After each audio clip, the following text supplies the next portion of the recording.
of Thomas's branch line there is a small station, and, close by, the railway crosses a stream on a short bridge. As the snow melted, the water in the stream rose higher and higher, rushing and swirling in its hurry to reach the river at the bottom of the valley.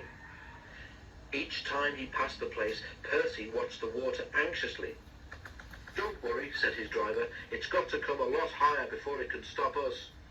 Percy shivered. He could remember the time when he'd been stuck in a flood.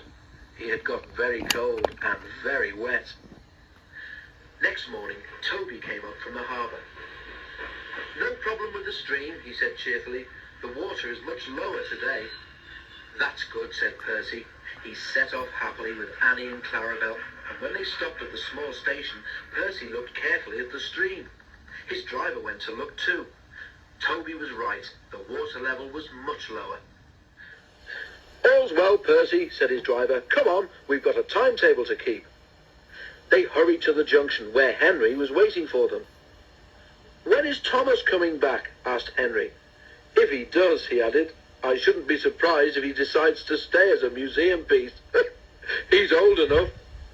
He puffed away, chortling at his own wit. Annie and Clarabel were most upset. Percy had to spend so much time comforting them that he was late leaving with his next train.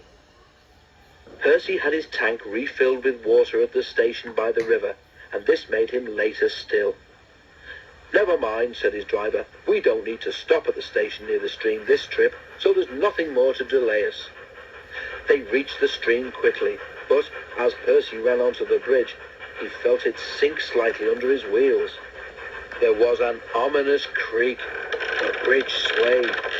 "Don't stop, Percy!" shouted his driver in alarm. "Keep moving!" Percy didn't mean to stop, and that was lucky. Clarabel was the rear coach. As she crossed the bridge, it wobbled again. When her back wheels left it, there was a sudden loud crash. The bridge vanished. 1 second it was there, the next it wasn't. It was safe to stop now. Percy's driver put on the brakes, and the fireman ran back to look. All he could see of the bridge was lying in the middle of the brown, rushing stream.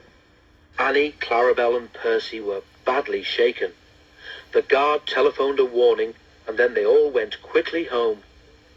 The Fat Controller closed the line while the bridge was mended. At first, Toby and Percy enjoyed their rest, but they soon grew bored. When the bridge was repaired, Daisy had recovered from her snowy ordeal too, and things returned to normal.